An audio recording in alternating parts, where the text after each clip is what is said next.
L'esprit curieux, libre d'attaches émotionnelles envers les faits, suffisamment pour avoir envie d'ouvrir les yeux sur d'autres possibles.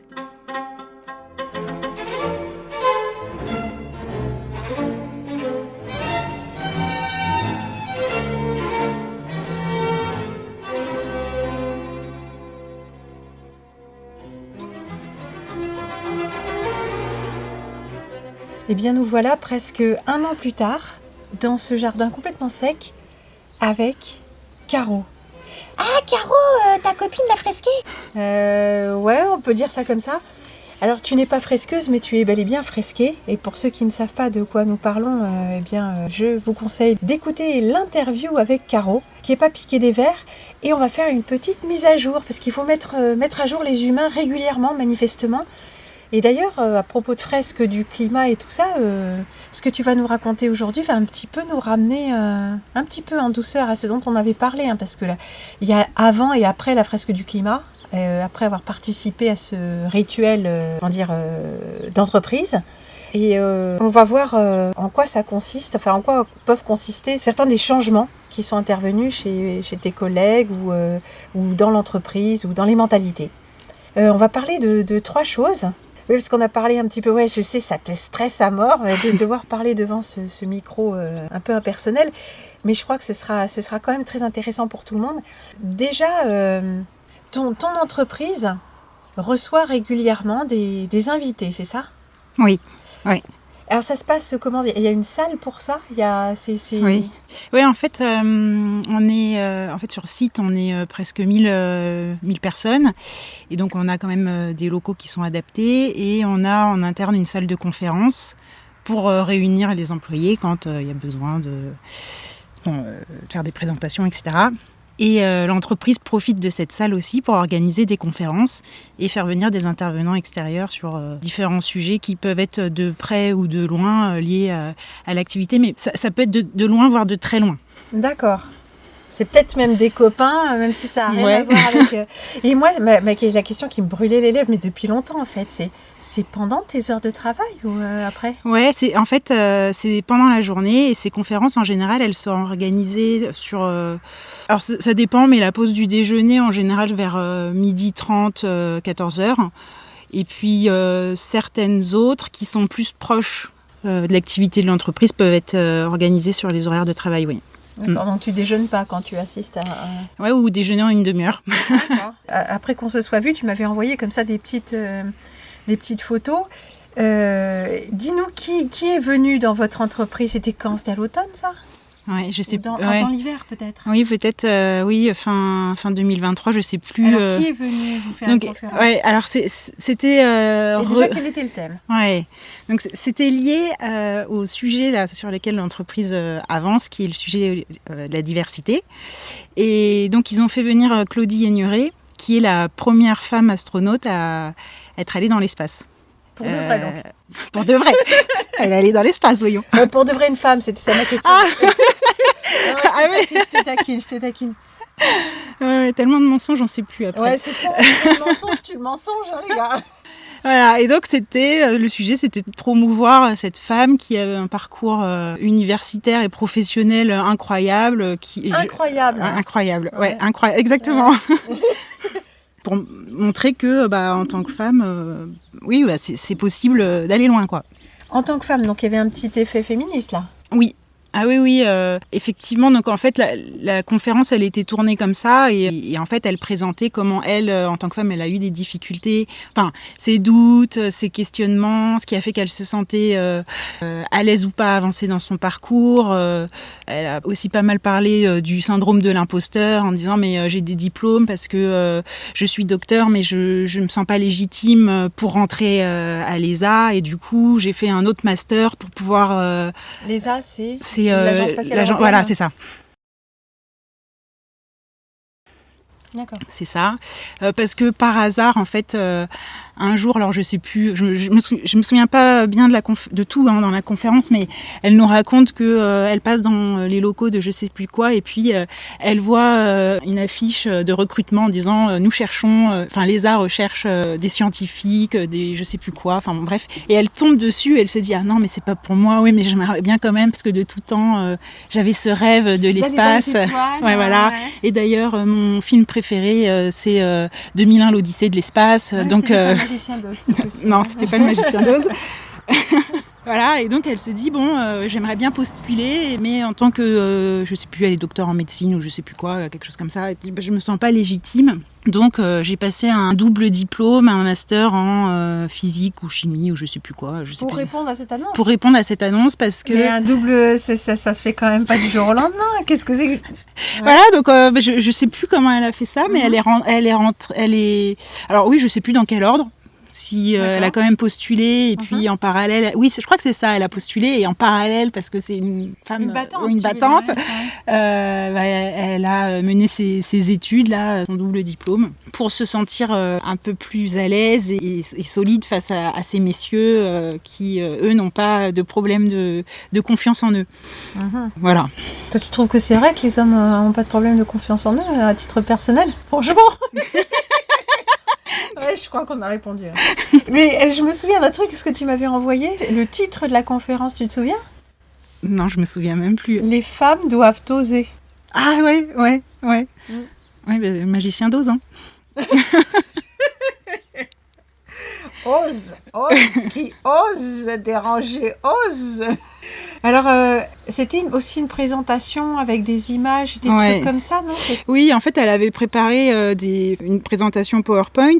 Et d'ailleurs, elle démarre je me souviens, elle démarre sa conférence avec une image de la Terre boule. Et puis, elle commence et puis elle dit, voilà, la preuve, la Terre est bien un globe. Donc, bien entendu, l'Assemblée rigole. Et la conférence commence comme ça. Et en fait, elle a enchaîné avec plusieurs photos officielles de la Terre vue du ciel, avec la courbure, etc. Et elle en a parlé ? De parler de... La courbure, de comment on prend la Terre en photo du ciel. Non, elle n'est pas rentrée dans les détails. Non, en fait, sur l'espace en tant que tel, elle a plutôt parlé de l'expérience des astronautes. Ils répètent tous la même chose en fait. Ah oui. Ils sont tous, en fait, quand on les entend, ils ont tous le même discours en disant, les thématiques abordées, c'est les risques qui sont pris dans l'espace et donc c'est le milieu le plus risqué. Et puis il suffit d'un grain de sable pour que ce soit la catastrophe et que tout le monde meure. Mais il y en a jamais. Et donc, quelle chance extraordinaire, c'est incroyable. Cul bordé de nouilles, incroyable. Et donc, elle nous explique que ils sont formés justement à l'étude des risques encourus et des comportements à adopter, etc. Alors moi, j'ai plus tout en tête, mais elle nous décrit un peu tout ça. Mais en fait, c'est systématiquement ça qu'ils décrivent. Pesquet aussi, le nombre de fois où ils nous parlent des risques. Enfin, bref. Donc, elle parle de ça. Et après, en fait, elle nous a beaucoup parlé aussi des enjeux autour de l'espace qui rejoignent les ODD, donc les objectifs de développement durable, qui sont les 17 objectifs de l'ONU. Donc elle était missionnée, là. Elle est missionnée, ouais. D'accord. C'était ça l'objectif caché de sa conférence, d'accord. Et donc, dans les thématiques abordées, elle nous parle du climat, en disant qu'il faut aller dans l'espace pour bien se rendre compte des évolutions. En tout cas, les changements sont perceptibles, sont très clairs vu de l'espace. Donc toi, tu vois rien, t'es un peu qui aura des pâquerettes, mais eux, ils savent. Mais par contre, eux, ils savent. Ouais. Donc pour ça, elle est légitime pour le coup. Exactement. Donc, elle nous parle de ces sujets-là. Qu'est-ce qu'elle nous a dit d'autre ? Elle nous a parlé aussi de la diversité, en disant qu'à l'ESA, ils recrutaient de plus en plus de femmes, d'une part, et que là, pour la première année, ils ont même un... Non-binaire. Non, pas encore. Mais comment... Parce qu'à la NASA, ils en ont. Hein. Ah ouais, ça va venir. Ouais. I am gay. I am my authentic self. I am a queer woman. I am a transgender woman. I am a lesbian. I am gay and I'm my authentic self. I'm a parent of a transgender son and I'm very proud of it.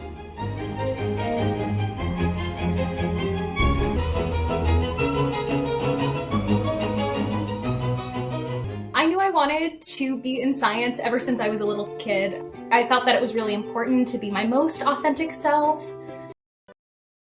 Especially knowing that this was my dream. Queer people can dream big.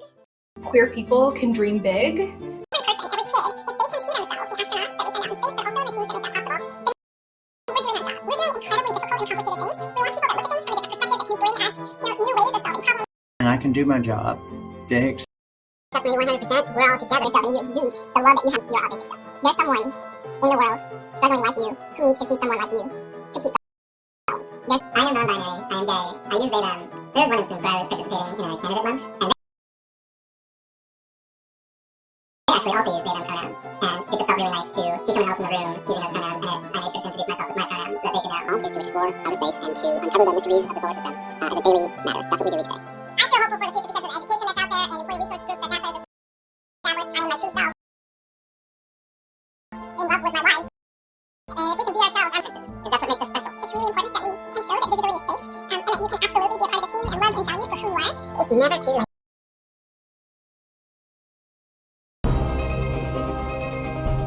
I am a queer woman, and I am NASA. I am NASA. I am NASA. I am NASA. I am NASA. I am NASA.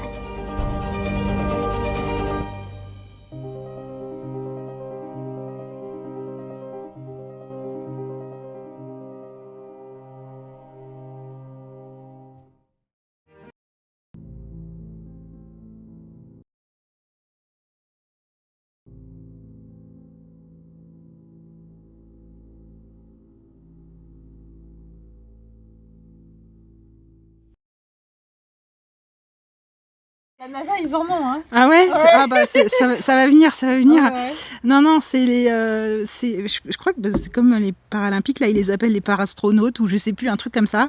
Et donc ils en ont un qui a une jambe coupée, enfin qui, voilà, il lui manque une de ses jambes. Mais ça gêne pas là-haut. Et en fait, justement, c'est une opportunité pour l'ESA parce que ils peuvent étudier comment quelqu'un qui n'a que ses mains et qui est moins mobile du reste du corps peut agir, et comme ça en cas de problème, si un astronaute a un problème aux jambes, et ben ils savent quels sont les gestes. Bon, elle nous raconte un truc. C'est tellement ridicule, les mecs ils doivent se creuser les méninges quoi. Pour arriver à justifier des trucs, mais c'est tellement ridicule. C'est toujours une opportunité d'étudier, mais alors les résultats des études, c'est marrant, on les a jamais. Ah ouais, non mais oui. Après, elle nous a parlé aussi du digital en disant que, bon, je me souviens plus bien de ce qu'elle disait, mais en disant, voilà, en gros, ils peuvent faire des tests sur tout ce qui est développement digital, numérique, etc. Et que c'est l'opportunité, en partant dans l'espace, de faire des tests autour de ça et de développer les technologies autour de ça. Ouais, et pourquoi dans l'espace Faut pas trop poser des questions. Non, mais c'est, il y a des gens qui posent des questions, après, il y a des questions. Ouais, il y a eu des questions et en plus ça a été long parce que donc elle était vraiment entre 12h30 et 14h et je me souviens que elle a duré jusqu'à 15h tellement il y avait de questions. D'accord. Après la nature des questions, je te souviens pas. Ouais, je me souviens pas.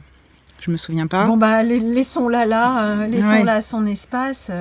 Tu voulais ajouter quelque chose ? Non, mais en fait, après, ils font des clins d'œil quand même parce qu'à un moment donné dans la conférence, elle nous dit oui, l'ESA, c'est vraiment une fraternité. Oh et puis elle s'arrête une demi-seconde et elle se reprend, elle dit et sororité, parce que la thématique de la cause. Celles et ceux. Les astronautes et les astronautes. Voilà. Bon, mais ils peuvent pas s'empêcher en fait. Non, ils sont formatés, ils sont remis à jour pour ça. Et un autre élément aussi qui m'avait marqué, mais c'est plus symbolique, c'est qu'elle a un œil qui est plus petit que l'autre et qui est vraiment en fait fermé. Et donc j'étais au fond de la salle et je voyais de loin, j'avais l'impression de voir un gros œil et un autre à moitié fermé. Bon, mais ça n'a pas été la seule personne à être reçue pendant ces derniers mois. Il y a eu une autre intervention. Voilà. Donc plus récemment, on a eu Thierry Marx, qui est un grand cuisinier français, un des plus renommés, qui est intervenu. Et là, le thème de la conférence, c'était sur l'exigence et la bienveillance. Alors, ouais, je vais expliquer ça. C'est un thème de management. Voilà, parce que quand on est manager d'une équipe, il faut à la fois être exigeant avec ses équipes et bienveillant. Et tu veux dire dur mais juste. Dur mais voilà. Parce que les cuisiniers, généralement, il paraît que c'est des têtes de cons hyper caractérielles, non ? Ouais. Bon, je sais pas, ils l'ont contacté pour intervenir sur cette thématique. Alors, il nous parle de, je me souviens plus du nom, quand même, il y a des choses qu'on oublie, mais du réseau qu'il a fait grandir dans la cuisine, et donc il y a une sorte de réseau des compagnons. C'était pas les compagnons ? Ouais, je crois que c'est les compagnons du Tour de France. Peut-être, non ? Ouais, ça te parle ? Ah, bien sûr. Ouais, oui, ça doit être ça. Vraisemblablement, oui.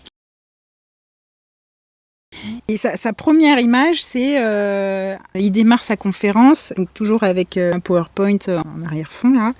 Et donc le seau qui est présenté, c'est le compas et l'équerre maçonnique, mais avec d'autres trucs autour. Voilà. Ouais, un couteau, une fourchette. Ah ouais, non, pas de plaisanterie, ça va bien être sordide. Mais bon, pour la cuisine. Ouais, voilà, une toque. Ouais, je sais plus. Une toque maçonnique, comme on en a vu à l'achat. D'accord, donc il commence sa présentation par montrer un seau. Ouais. Pas un seau de merde, un seau SCEAU. Voilà, ouais. Mais c'est quand même marrant, il commence par là. Ouais. Ah oui. Je trouve que c'est quand même signé, non ? Il pose le décor, ouais. il t'explique. Mais moi, à chaque fois dans ces conférences, je me mets au fond de la salle, comme ça j'observe un peu tout le monde. Mais je vois que personne ne bronche, mais personne ne bronche jamais de toute façon. Ils sont bien dressés. Ouais. Ah ouais, ils sont bien dressés.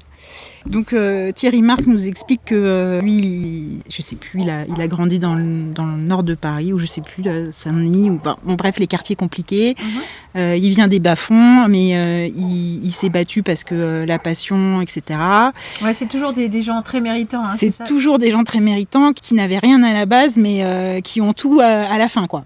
Et tu nous dis, ça c'est un truc que tu as entendu à chaque fois, non ? C'est systématique. En fait, ces gens-là, dès qu'on les observe un petit peu, on n'est même pas obligé d'aller très loin dans l'étude de leur vie, mais très rapidement, c'est ce qui ressort. Il y a un petit côté aussi émotionnel, parce que nous, on n'a pas grandi dans des milieux difficiles, ça n'a pas été si dur pour nous, on a pu faire des études, donc quand même, faut les admirer. Faut les admirer, oui, il y a le côté émotionnel, ouais, effectivement. Ça crée davantage l'admiration en fait. Et l'identification, le fait qu'on va écouter leur histoire. Ouais, effectivement. Ouais, donc il nous raconte ça. Et donc il revient sur les compagnons en nous disant qu'aussi ça l'a beaucoup aidé, que voilà, etc. Tu disais qu'en fait il mettait vraiment l'accent sur le fait que non, c'était pas du talent, mais c'était beaucoup de travail. Oui, c'est ça. Il nous dit, voilà, c'est ce qu'il dit, hein, c'est que lui c'est pas du talent, mais par contre c'est un bosseur et donc il compte pas ses heures, il est engagé, c'est de l'abnégation, c'est vraiment de la passion, etc. Et que tout travail à fond, ça paye. Ouais. Ça paye. Il n'y a pas besoin de talent. C'est intéressant. Et puis alors, donc bien sûr, il fait aussi passer ces petits messages liés aux ODD, donc aux objectifs de développement durable. Lui aussi, puisque sur la partie... Un petit instant, on va laisser passer Lui aussi parle des ODD. Enfin, il parle pas des ODD, mais c'est le climat là, sur les... Oui, on arrive à ça. Ouais. On a laissé passer une fusée là.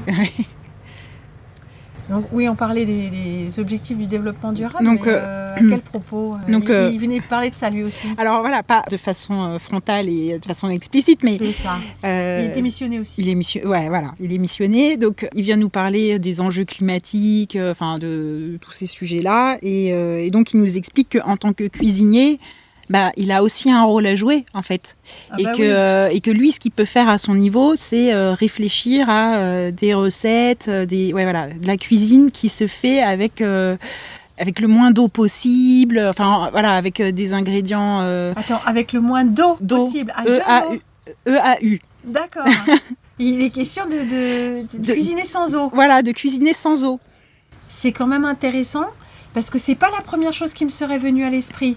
Je me serais dit peut-être moins d'avocat, moins d'huile de coco, moins de produits exotiques venant de loin. Mais non, c'est pas ça. Donc ça nous dit bien à quelle sauce on va être mangé. Une sauce en poudre, quoi. Ouais. Oui, il a parlé d'eau. Alors, bon, je me souviens pas de tout non plus. Il a certainement évoqué d'autres choses que l'eau, mais le truc qui m'a le plus marqué, c'est ça. Et d'ailleurs, il nous a expliqué à un moment donné, mais c'est très simple, même à votre niveau, vous pouvez, sans être de grands chefs cuistots, vous pouvez aussi cuisiner sans eau. Et par exemple, on sait très bien que pour cuire des haricots, vous prenez la grande marmite avec 5 litres d'eau et vous mettez vos haricots dedans. Et voilà. Et ben, sachez que vous pouvez cuire des haricots sans eau.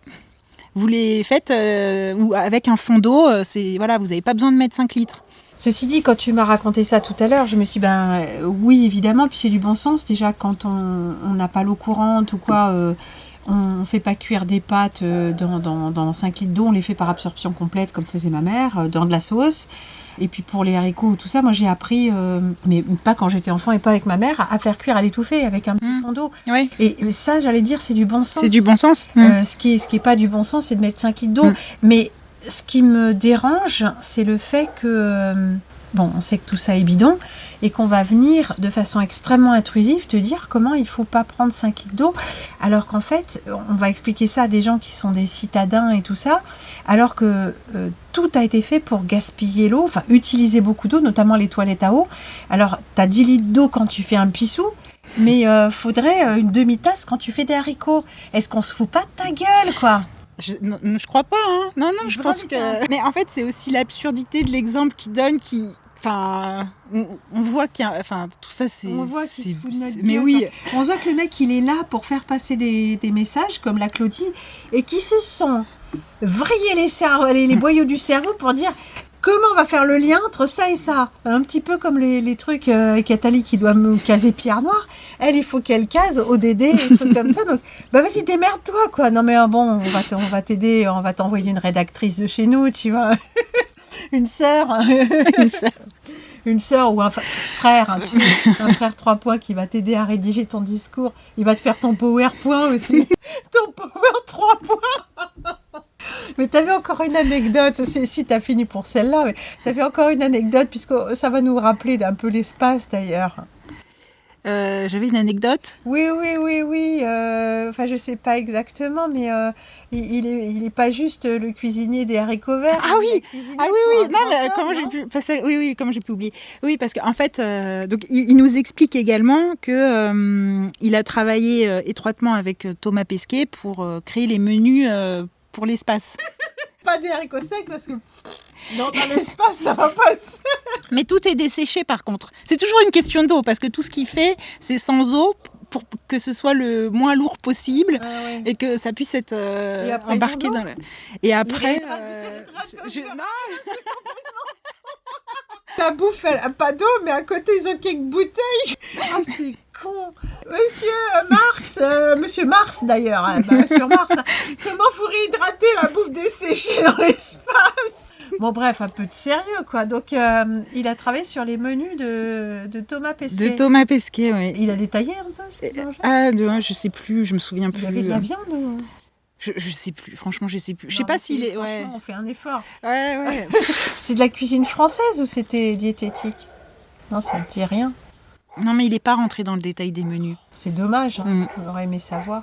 Non, il nous a juste dit que il faisait attention aux saveurs. Non, il faisait attention aux saveurs et aux textures parce que Thomas Pesquet souffrait d'agusie, voilà, c'est ça. Ça veut dire qu'il n'a pas de goût.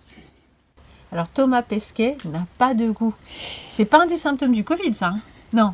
Si non, c'est l'anosmie. Ouais. Mais c'est quand même intéressant. Le mec n'a pas de...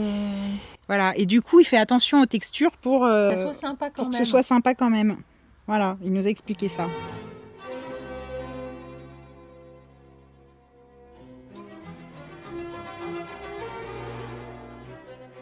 Ouais, c'est quand même marrant, hein ? Bon, c'est toujours ça à mettre de côté.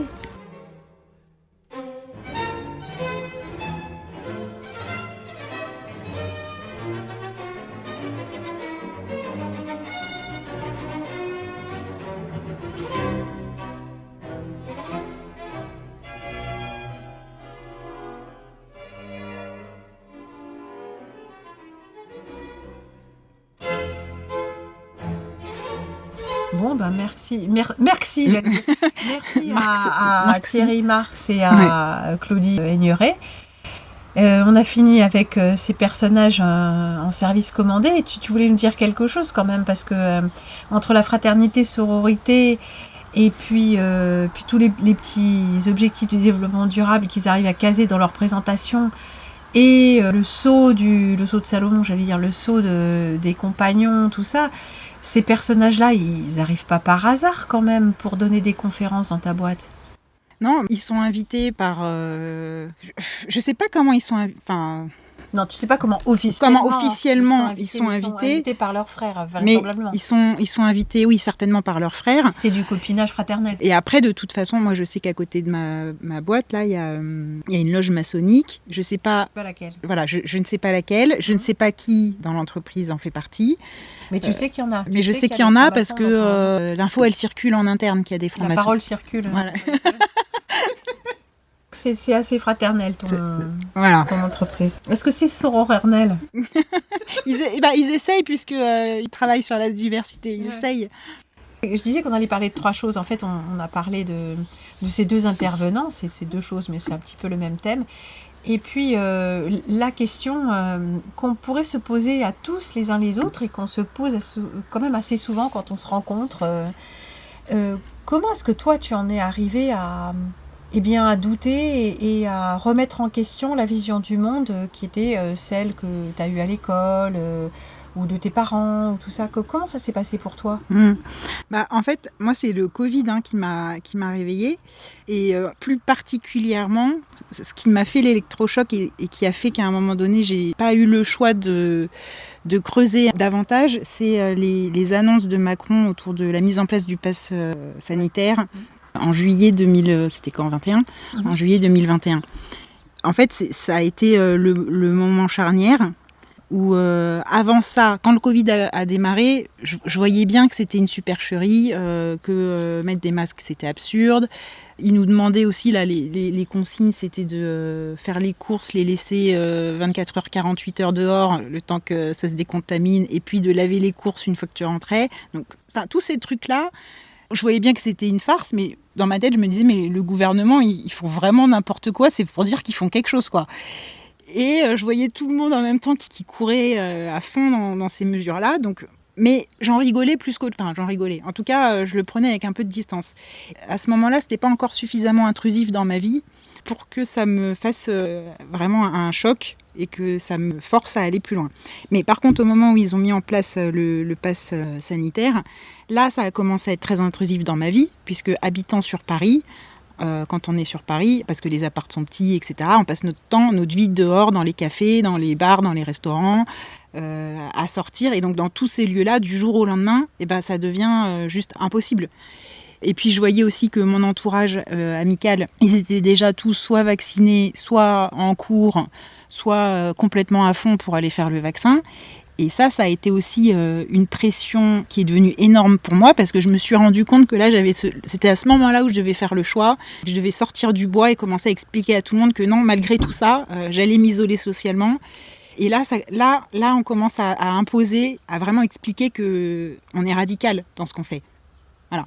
D'autant plus qu'à ce moment-là, d'après ce que tu m'as expliqué, c'était justement le moment, l'été, où tu étais censée partir avec un groupe d'amis. Et oui, en plus, je devais partir avec un groupe d'amis. Donc enfin, quitter un peu l'atmosphère étouffante de Paris, te retrouver, je sais pas, dans un endroit agréable ou à la campagne de la mer. Exactement, je devais partir en vacances la semaine suivante avec un groupe d'amis. Du coup, tout ça, c'est tombé à l'eau. Là, moi, il a vraiment fallu à un moment donné que je me positionne. Et c'est ça qui a été hyper compliqué parce qu'à ce moment-là, je me suis dit, mais ça y est, en fait, moi, ma vie sociale, elle est morte. Et là, j'ai plus le choix parce que là, c'est impossible. Je ne pourrais pas aller me faire vacciner quoi qu'il se passe. Et donc, à partir de ce moment-là, j'ai commencé à creuser. Puis les infos, elles ont commencé à venir à moi. Tu as dû passer du temps, finalement, puisque tu n'es pas partie en vacances, c'est ça ? Voilà, donc je ne suis pas partie en vacances. J'ai passé l'été à Paris, j'avais du temps. Et là, je suis rentrée dans tous les sujets et j'ai commencé à ouvrir tous les sujets. Enfin, tous les mensonges, le globe, mais des trucs tout bêtes aussi. Tout ce qui est forum économique mondial, etc. Moi, j'en avais jamais entendu parler avant. Donc, la mondialisation, tous les sujets autour de ça, enfin, tout ça, tous ces sujets-là, tous les mensonges, la remise en question de l'histoire, bref, tous les sujets qu'on a pu apprendre à l'école. Et ben là, en l'espace de quelques semaines, 2 mois, c'est à ce moment-là que, effectivement, j'ai tout découvert. Faut dire aussi que tu étais mûre pour ça et l'esprit assez ouvert, parce que c'est pas parce qu'on est en contact avec ces informations qu'on peut les traiter ou les accepter ou même les écouter, ne serait-ce que pour voir si ça tient la route ou pas, quoi. Généralement, l'esprit est rétif. Quand c'est trop gros, quand le choc est trop gros, il y a un effet de rejet. Hein. Oui. Non, mais ça a été très perturbant. Quand même, j'ai passé un été, j'ai mouliné, j'ai pas beaucoup dormi, j'ai beaucoup mouliné, ça a été aussi beaucoup de stress. Mais par contre, ce qu'il y a, c'est que les informations que je voyais, elles étaient quand même cohérentes. Il y avait beaucoup de cohérence dans ce que je voyais. Et aussi par rapport à des intuitions que j'avais pu avoir par ailleurs sur certains sujets, mais que j'avais occultés, que j'avais mis de côté, ou sur lesquels, a posteriori, je me rends compte que j'étais pas prête sur le moment pour les accueillir. Mais là, c'était le moment. Par exemple, t'as une idée ? Mais par exemple, sur la pédocriminalité, j'avais déjà vu des choses, notamment Yves Saint-Laurent et la vilaine Lulu, là. Ah, tu savais ça ? J'avais vu, j'étais déjà tombée sur cette information, mais au moment où je suis tombée dessus, j'ai refermé le sujet. Je me souviens m'être dit, non, ça c'est trop lourd, je passe. Mais je me souviens plus comment j'avais eu cette info, je me souviens plus d'où elle m'est venue, mais je sais que quand je l'ai reçue, je l'ai occulté. Enfin, je me suis dit à moi-même, voilà, j'ai décidé. Décision, c'est ma limite. Ouais, c'est ma limite, je peux pas y aller. Donc ça, j'avais déjà eu. Et puis après, il y a d'autres sujets, sur le dossier du globe et de la Terre plate, etc. En fait, le sujet m'a très rapidement intéressée parce que quand j'étais petite et qu'on commence à l'école à t'expliquer le système solaire, etc., moi, je m'étais dit, j'avais observé le soleil par ailleurs en sortant des cours, etc. Et je m'étais dit, mais en observant le soleil, mais il est à côté de nous. Il est à l'échelle de la Terre, sans savoir à quelle distance il était, mais en tout cas, je voyais bien que c'était pas ce qu'on essayait. C'était pas ce qu'on essayait de me dire, et de moi-même, je m'étais dit, mais ils se trompent tous. Je me souviens de m'être dit ça, ils se trompent tous. Mais après, une fois que j'ai eu cette réflexion, je re-rentre dans ma vie de petite fille et d'écolière. Oui, bien sûr. Et puis, j'occulte le truc, etc. Et donc, des années après, là, je retombe à ce moment-là sur les sujets de la Terre plate. Et là, je me dis, mais ça connecte. Toi-même, quoi, en fait. Ouais. Un ressenti ancien et profond. Oui. Donc, effectivement, en fait, tout ça, ça a fait que j'avais pas le choix. Là, à ce moment-là de ma vie, j'avais plus le choix. Je pouvais plus fermer les sujets et dire ça, c'est trop pour moi. Là, j'étais arrivée à un point où j'étais obligée de les regarder en face. Et comme ça résonnait avec des réflexions que j'avais eues de mon côté, j'avais pas le choix de les intégrer, ces infos. Tu m'as dit aussi, quand tu étais adolescente, il me semble, ta tante t'avait parlé des chemtrails. Oui. Ouais, en fait, c'est ça, adolescente, ma tante qui arrive avec Courrier International. Ah, c'était dans Courrier International. Dans Courrier International. C'est étonnant, hein, mais c'était dans Courrier International. Le sujet des chemtrails, en disant qu'effectivement, il y avait des chemtrails. En plus, c'était dit comme ça, hein, les chemtrails qui passent. Je sais plus exactement la teneur de l'article, mais on a parlé de ça. Et du coup, c'était l'étonnement à l'époque de se dire, ah bon, mais quelle catastrophe, si c'est vrai et tout ça. On est empoisonné, machin. Donc, sur le coup de la discussion, c'est la catastrophe. Et puis après... que faire de cette information ? Voilà, que faire de cette information ? Et puis, pareil, hop, on la classe, on la met dans un coin et on n'y revient plus. Et donc, il y a plein de petites informations comme ça qui ont été semées au fil du temps, mais dont je ne m'étais pas emparée à l'époque, ou en tout cas que je n'avais pas voulu voir, ou je n'avais pas voulu aller plus loin. Mais quand ça s'est présenté, tu étais quand même en terrain de connaissance avec beaucoup de choses. Tu n'étais pas vraiment si étonnée que ça. Ouais. Oui, et c'est peut-être ça aussi qui fait que là, quand je re-rentrais dans tous les sujets cet été-là, 2021, j'ai pu faire référence à pas mal de choses dont j'avais déjà entendu. Alors, une chose qui est intéressante aussi, c'est aussi bien tes collègues sont à des années-lumière de toi, c'est le cas de le dire d'ailleurs, ainsi que tes amis de l'époque. T'en as gardé tes amis avec qui tu devais... Non, ça s'est terminé à ce moment-là. Ah non. Et aussi bien là, vraiment, t'as dû te détacher de tout ça, mais un truc qui est quand même assez délicieux, c'est que tes parents, eux, se sont réveillés en même temps que toi, non ? Oui.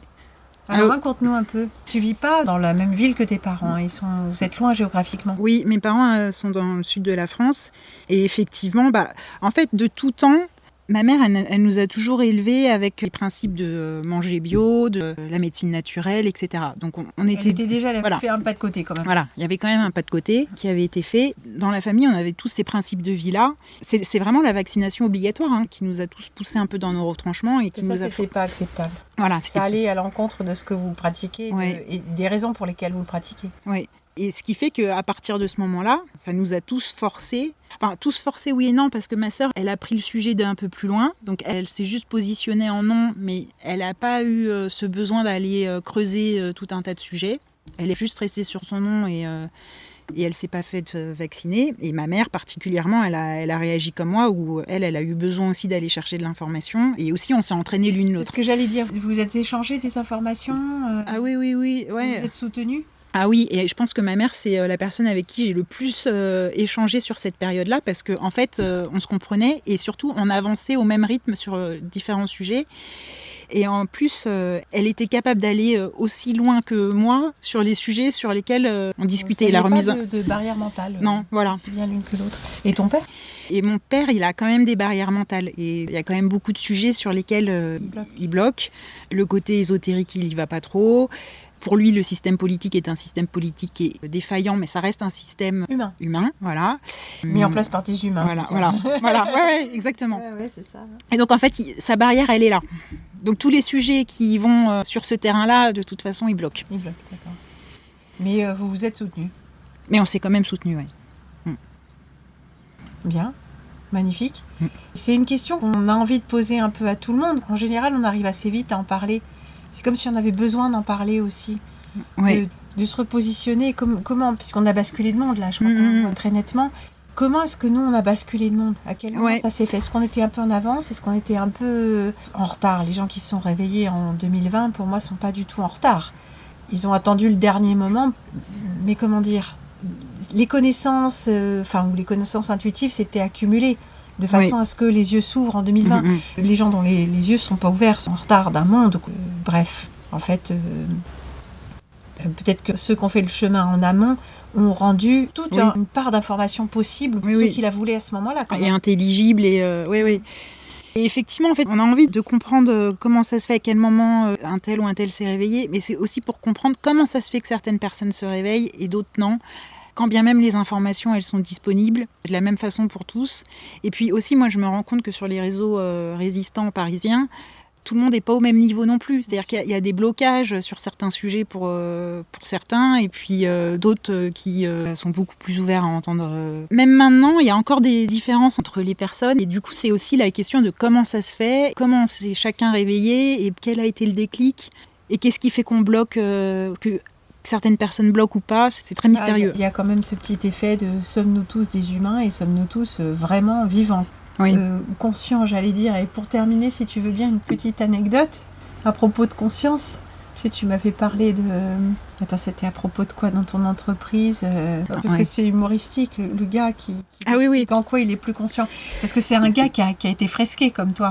Il a eu toute sa remise à jour. Assez drôle. Non, mais vraiment, là, dans mon entreprise, c'est tellement un laboratoire intéressant. Vas-y. Donc, je discute avec un collègue là qui m'explique oh là là, mais quelle chance on a là maintenant. Maintenant, on se rend compte qu'on est vraiment beaucoup plus conscient grâce au Covid. Et là, on a vraiment bien avancé. Et maintenant, on comprend mieux la contamination. On sait qu'il faut porter des masques et que dès qu'on est malade, dès que le moindre truc se présente, on sait qu'il faut porter un masque. Et en fait, on est dans deux mondes parallèles, avec chacun ce discours-là de s'élever en conscience, mais alors sur des choses complètement opposées, inversées. Inversées, c'est ça. Ouais, le gars a le sentiment d'être élevé en conscience, quoi. Comme quoi, les mots peuvent dire des choses totalement opposées. Ouais. Bon, écoute, que dire, qu'ajouter? Il vaut mieux en rire. Il vaut mieux en rire si on peut.